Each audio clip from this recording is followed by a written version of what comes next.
cap credit card interest rates at 10%, there are unintended consequences.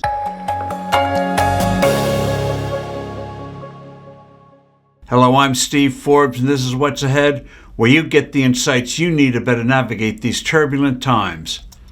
President Donald Trump wants to cap credit card interest rates at 10% for 1 year.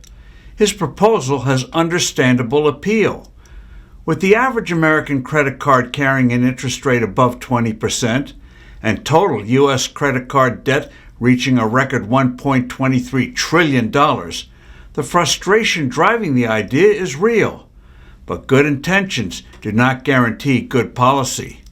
A ceiling on credit card interest rates will end up harming the very people it claims to protect. A fundamental flaw of the idea is that it ignores how credit card pricing actually works. Interest rates are not arbitrary acts of corporate greed.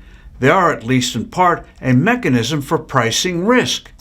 When a bank extends credit to someone with a poor credit card score or a thin financial history, it charges more to offset the higher probability of default. Slash the rate to 10%, and the math of lending to risky borrowers simply stops working.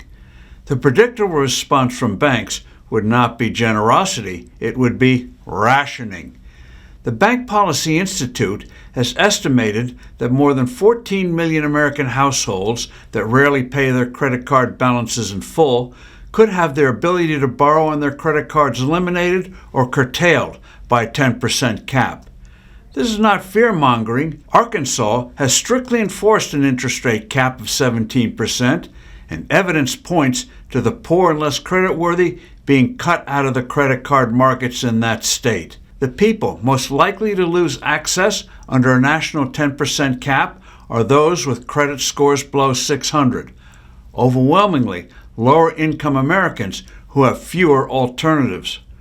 Rather than being shielded from high rates, they'd be pushed out of the regulated credit card system entirely.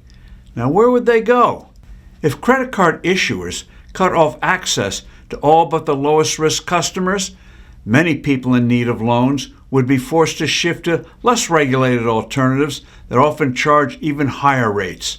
Payday lenders, buy now, pay later schemes, and other predatory products that operate with far less oversight than mainstream credit cards. Tony Soprano, anyone?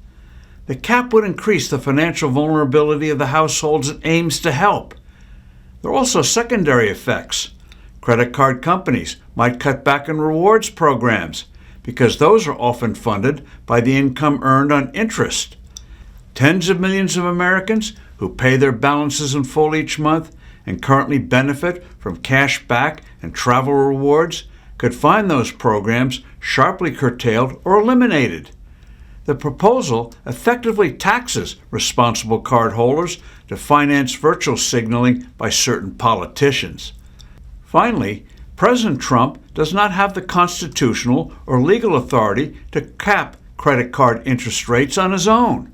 House Speaker Mike Johnson has indicated that Trump's proposed cap could have negative secondary effects, signaling little Republican appetite for the legislation in Congress. The desire to make credit more affordable is laudable, but price controls on credit, and just about anything else, have a long, discouraging history. I'm Steve Forbes. Thanks for listening. Do send in your comments and suggestions, and I look forward to being with you soon again.